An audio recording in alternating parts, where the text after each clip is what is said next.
morning. I hope this beautiful Friday finds you well and living your very best life in Jesus Christ. Well, yesterday during Bible study, as we were using Nancy's phone to live stream our service, it rang unexpectedly. Well, at first I was annoyed that we'd forgotten to turn off the ringer, but almost immediately the thought came into my head that it was most likely bad news, and by the way, it was. I know that's strange for me to say that now, but in most of my life I've been a firm advocate of Murphy's Law, which states anything that can go wrong will go wrong. I realize that that's a bit pessimistic, especially for me these days, but the truth in life is that we are often confronted with the unexpected. It's how we handle these unexpected surprises, both good and bad, that defines our character. I think if we were to be truthful, most folks I know like things to stay as they are. I mean, we've all heard all the sayings that reveal our preference for the familiar. Better leave well enough alone, or I don't like surprises. What about, if it ain't broke, don't fix it. Or as somebody said to me the other day, I like this one, it says, stay with a sure thing. Well, the truth of the matter for that one especially is that the only sure thing in this life is Christ. The thing is, God often has other plans that we just don't understand. He has plans that we do understand, like to prosper us, to make us better Christians, to make us better servants to one another and Him, and to mature us spiritually. But these plans are often, at least from our point of view, uncomfortable. They shake us out of our complacency and refine us, focusing us on the essentials in life, such as serving the Lord and concentrating on Him, trusting in His promises, and leaning upon Him in difficult times. But without all that said and understanding it, that doesn't make it easy, does it? Well, I hate to say this, but it's not supposed to be. Life is full of tests. As a teacher and a student, I can tell you that often we don't even know what the test is about or why we're being tested. I mean, long ago, teachers figured out that if we don't regularly check to see if students were really learning by testing them, we aren't really educating them. And the thing is, so is it with the Lord. I mean, every so often He tests us to see if we're really learning the lessons that He's trying to teach us, especially the lessons of Christ, by sending us trials and problems and unexpected difficulties in our lives. That's when we learn whether we really are applying the lessons the Lord sends us to our daily lives, or whether we need to take that course again.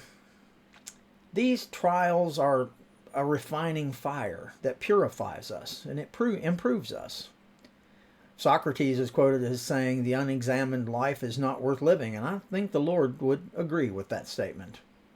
1 Peter 5:10 reminds us that although we will experience difficult times, we will be restored in the end. It says, and the God of all grace, who called you into His eternal glory in Christ, after you have suffered a little while, will Himself restore you and make you strong, firm, and steadfast. Whether we like it or not, testing is necessary. Even though it's hard at the time, it does produce many benefits in the long run. The Apostle James tells us in James 1:2-4 that we should even be joyful when we're tested because it makes us better Christians and brings us closer to the Lord. He says, consider it joy, my brothers and sisters, whenever you face trials of many kinds, because you know that the testing of your faith produces perseverance. Let perseverance finish its work so that you may be mature and complete, not lacking anything.